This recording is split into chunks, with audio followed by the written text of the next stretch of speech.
And as my next question, you mentioned poor performers, and I'd like to get your sense as to how far that goes, because there is, as an example, there's a case where the federal government is pursuing one contractor and subcontractor where the billing was more than 24 hours a day. You know, there's those kinds of allegations of outright fraud. In your view, is that kind of poor performance common? So again, it's too early for me to answer a question about the quantum or how often this is happening, because again, what we note is there isn't a system to accurately capture that picture for you to directly answer your question. That being said, we know that there are poor performers who continue to get government contracts. We hear that information from government buyers. Government buyers are asking for a VPM system so that information can be shared openly and transparently. But without a process, how does one share that information about poor performance so it actually has an impact on future contracts that are awarded by the federal government? So to answer your question, what we hear is certainly, yes, there are poor performers in the system. There is a financial cost to that poor performance, and there aren't the tools available yet to address that poor performance. Hi, Jillian Piper with Global News. The Auditor General recently found the government wasn't following procurement rules around securing contracts, for example. Should there be bigger repercussions or penalties put in place when the government doesn't follow its own procurement rules? So we are a recourse mechanism that looks at what recourses exist. So there's ourselves, the Canadian International Trade Tribunal, and the court system that ultimately determine what the repercussions are to the federal departments. If it takes on a criminal nature, then it would be referred to the RCMP. So that's the framework of rules that exist. But again, I think your question speaks to accountability. What types of accountability exist within the federal government to ensure the rules are followed? And I think it is important for people to stand up and say, I've made a mistake. If that mistake is not of criminal nature, then ultimately the framework that exists, I do believe, is sufficient. But one of the struggles we're having is that people are not holding themselves accountable. Again, I work a lot with people on the buy side. They are trying hard to implement the rules. So I think it's a little bit unfair to them to just say they're simply not following the rules. There may be, discrete bad apples, but I would say that there is a significant effort to follow the rules. And that's why the third foundational change is we have to change the framework of rules, because there are so many. And the complexity of that web is not such that every person within the procurement system understands how they interact. So to simply say the rules were not followed and should have been is a little bit unfair to the procurement community, because they are trying. And again, I'm not discounting the fact that we have some bad actors. Absolutely we do. And part of our oversight responsibility is to root out those bad actors and ensure accountability. Thank you. Hi. So I understand your work focuses more on improving process and practices, but what's there to be said about the lack of consequences when it comes to procurement misconduct? As in, why don't we see more companies getting banned or contracts getting suspended or any other legal action unless something becomes really political? And I'm wondering, if you have any specific recommendations, beyond what's in the report already.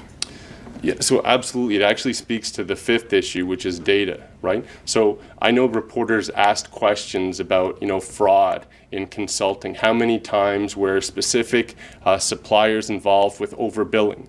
And it took, weeks and months of research trying to identify where there may have been overlaps in billing processes, right? So by having accurate data, that would actually start to address the issue. Now, it's not the consequences part of the question that you've asked, but that's identifying the issue so that it can be remedied immediately. Because I don't think we don't want to create scandal and address our issues by way of scandal. We want to be proactive, and we want to ensure that we're catching these issues in real time. And so if we have a more robust data framework, then all of a sudden a red flag would go up immediately. And also we've seen a shift away from task-based into solutions-based when it comes to services, right? And that shift kind of takes away some of the issues that we are seeing in terms of how some suppliers were billing. And I do think the media has done a great job in creating a chill effect, right? Because now people are paying attention.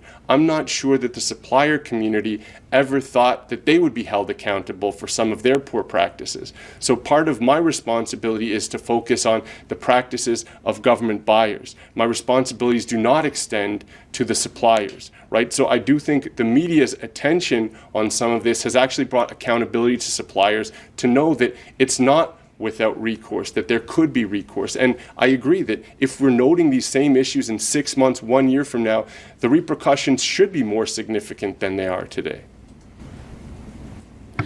Also, in a previous report, you flagged concerns about favoritism towards suppliers, such as McKinsey. You found departments changing procurement rules to cater to other certain suppliers.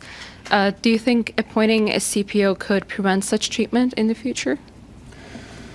So I think what I anticipate the CPO being empowered to do is having horizontal consistency, right? So currently, I think each department does things slightly differently. So when we see horizontal issues, I see those as directly in the responsibility for the CPO.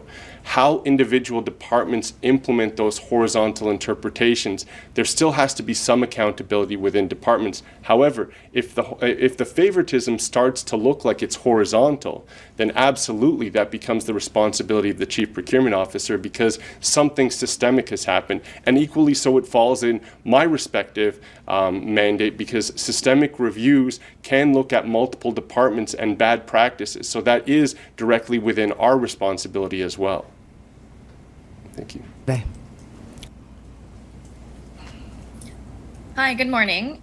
You said in the absence of the VPN system that departments are, trying to take this patchwork approach in rooting out poor performers, but this can essentially have inadvertent consequences by rooting out other viable ones. Is there an example where you think that's happened, where competition has been affected? So competition is an issue that we're studying closely. I wouldn't want to hypothesize as to what might happen as a result of rooting out the bad apples, but I would kind of defer back to the data component. So if we had more real-time data tracking, there shouldn't be any impacts to good performing suppliers.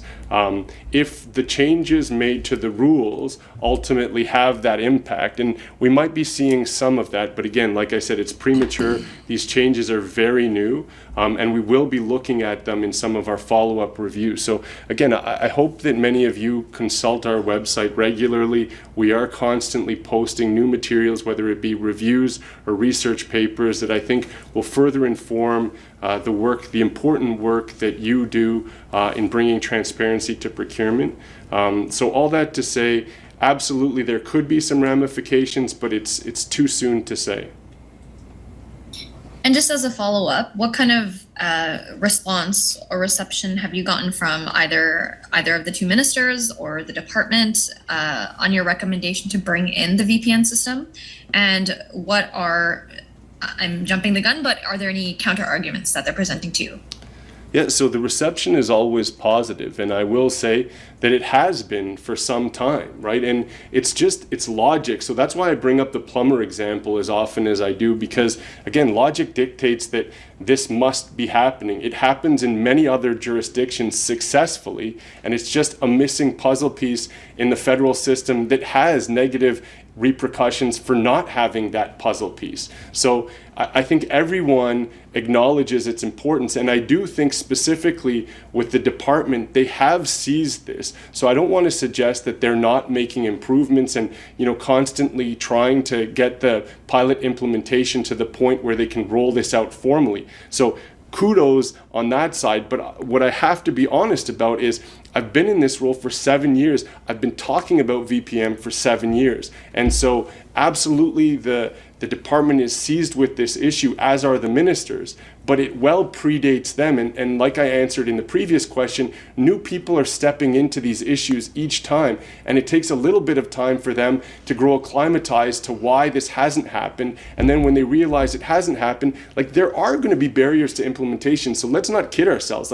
None of this is going to be easy, but foundational change is necessary. So you have to get over those hurdles in order to get to that outcome that we seek. So if we're always looking at that first hurdle and saying it's insurmountable, then we're never going to get to where we need to go.